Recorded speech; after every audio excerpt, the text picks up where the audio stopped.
যে কোনো মুহূর্তে আন্দোলনের ডাক আসতে পারে। কিছু উপদেষ্টা আজকে এই দেশটাকে ধ্বংসের দ্বার প্রান্তে নিয়ে যাচ্ছে।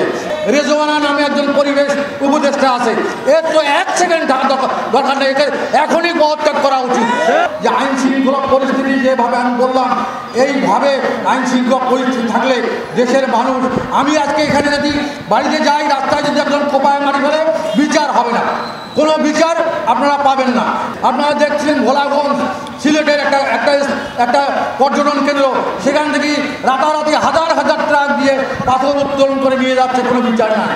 কালকে একটা স্টেটমেন্ট দেখলাম নাসিরউদ্দিন পাটোয়ারি সাহেব, আপনি বললেন যে এদিকে প্রধান উপদেষ্টা বললো যে ফেব্রুয়ারির প্রথমেই নির্বাচন হবে, তাই যে মালয়েশিয়া সফরে গিয়েছে সেখানেও উনি এই পুনর্ব্যক্ত করেছেন, অথচ নাসিরউদ্দিন পাটোয়ারি গতকালকে বলছেন এই বাংলাদেশে ফেব্রুয়ারিতে কোনো নির্বাচন হবে না। তাহলে কারা, তাদের কত শক্তি, তারা সরকারকে টান দিতে পারে এইরকম তারা চিন্তা করছে।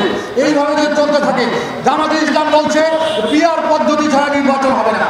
এই ধরনের একটা অস্থিতিশীল অবস্থা বিরাজ করা, বাংলাদেশকে একটা অকার্যকর দেশে পরিণত করার জন্য একটা অপচেষ্টা চলছে। আমরা চাই এই বাংলাদেশ আপনার 30 লক্ষ মানুষের রক্তের বিনিময়ে অর্জিত এই দেশ, 2 লক্ষ মামনের সংগ্রামহানির বিনিময়ে এই দেশ, এই লাল সবুজের পতাকা, এই লাল সবুজের পতাকাকে কতগুলো শকুন যদি নষ্ট করতে চায়, আমরা সেটা করতে দেব না। নিজের রক্তে তাজা রক্ত ঢেলে দিয়ে এই ধরনের ষড়যন্ত্র আমরা রুখে দেবো ইনশাআল্লাহ।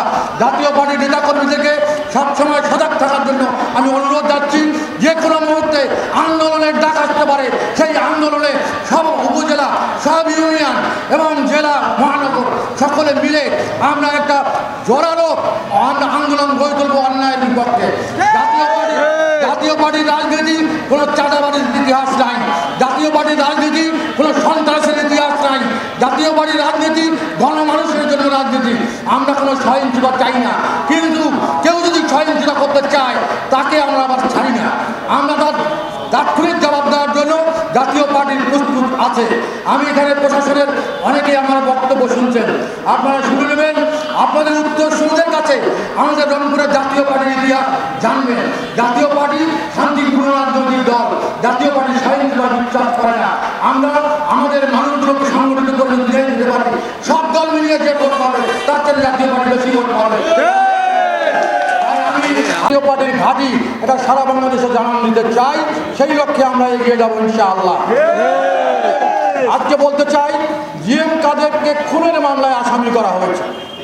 শেখ হাসিনা 1 নম্বর, 2 নম্বর জিএম কাদের, এরকম করে আসামি করা হয়েছে এবং এভাবে 18টা মামলা তার নামে দেওয়া হয়েছে। জিএম কাদের খুন করতে গিয়েছে, এই মিথ্যা মামলা করে মামলা বাণিজ্য করছেন, এর নাম রাখবেন, ওর নাম কেটে দেবেন, 5 লক্ষ টাকা দেন, 10 লক্ষ টাকা দেন, 50 লক্ষ টাকা দেন, এইভাবে তদবির করে সারা বাংলাদেশের প্রায় 20 লোকের বিরুদ্ধে মামলা হয়েছে। এই মামলা পুলিশ তদন্ত করবে কীভাবে, চার্জশিট দিবে কীভাবে, বিচার হবে কীভাবে, এই মিথ্যা মামলা করে দেশে একটা অস্থিতিশীল পরিস্থিতি সৃষ্টি হয়েছে।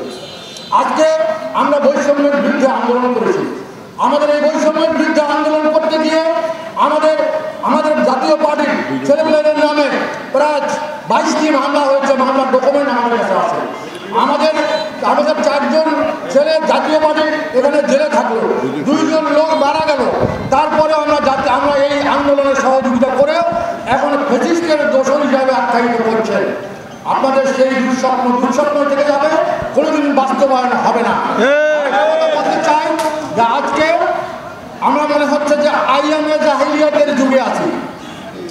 মানুষ খুন হচ্ছে, মানুষকে দিনের বেলা কোপায় মারা হচ্ছে, রাত্রের বেলা গাড়িতে লাশ পাওয়া যাচ্ছে, দিনের বেলায় এখানেই দলিত সম্প্রদায়ের 2 জন ব্যক্তিকে লাঠি দিয়ে পিটিয়ে মেরে ফেলা হলো। এই ধরনের ঘটনা ঘটছে।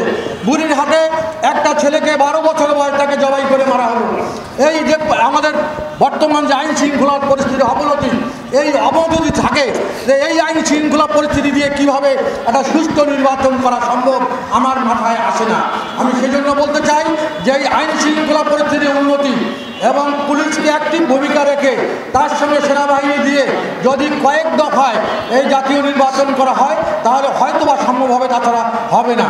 এর মধ্যে ষড়যন্ত্র করা হচ্ছে যে আওয়ামী লীগকে যেভাবে বাতিল করা হয়েছে, জাতীয় পার্টির একটা দালাল চক্র যে রুহুল আমিন হাওলাদার হাসিনার ছবি নিয়ে পোস্টার ছাপিয়ে নির্বাচন করেছে গত 24 নির্বাচন, যে আনিসুল ইসলাম মাহমুদ শেখ হাসিনার আশীর্বাদ পুষ্ট হয়ে তার ছবিটা প্রথমে দিয়ে নির্বাচন করেছে, যে জন্য এই নির্বাচন করেছে শেখ হাসিনার ছবি লাগিয়ে তাদেরকে দিয়ে জাতীয় পার্টিকে ভাঙার একটা ষড়যন্ত্র।